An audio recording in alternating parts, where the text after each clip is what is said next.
Good afternoon, everyone. I'm James Cromwell. The clock is ticking on the state legislature, which is not only trying to craft a budget, but figure out new sentencing guidelines for those convicted of second-degree murder.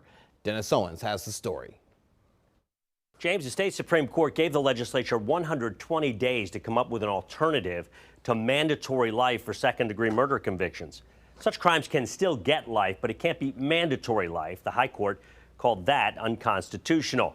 There's about 40 days left. It's unclear if anything will be done on time. Also unclear what exactly happens if the legislature doesn't fix the mandatory life component in time. Will the courts just set their own sentencing guidelines moving forward? What happens with all the folks previously convicted? How will they be treated? Of course, there are also victims and victims' families to be considered. All work for DAs like Dauphin County's Fran Chardo, who promises the jailhouse doors will not just be thrown open either way. We have to look at these cases individually. I mean, they are not, most of them aren't cases where the wheelman got life. We deal with those cases individually. Most of them, you've got a shooter that is acted with intent to cause grave harm. But we need to hear more from the Attorney General's office, the District Attorney's office. We hear all the time from the criminal justice advocates.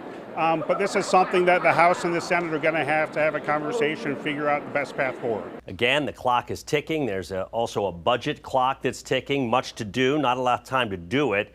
We'll see how this shakes out. Briggs estimates there are between 1,200 and 1,300 prisoners serving what the courts call unconstitutional sentences. In the newsroom, I'm Dennis Owens.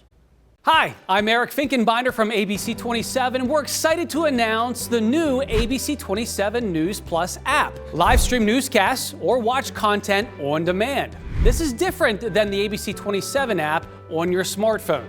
You can check this out at home, and it's very easy to use. With a Fire Stick, go to the home page, scroll down to search. From there, enter ABC 27. Move over to the apps, and there we are. Click the icon and install. It's just that easy.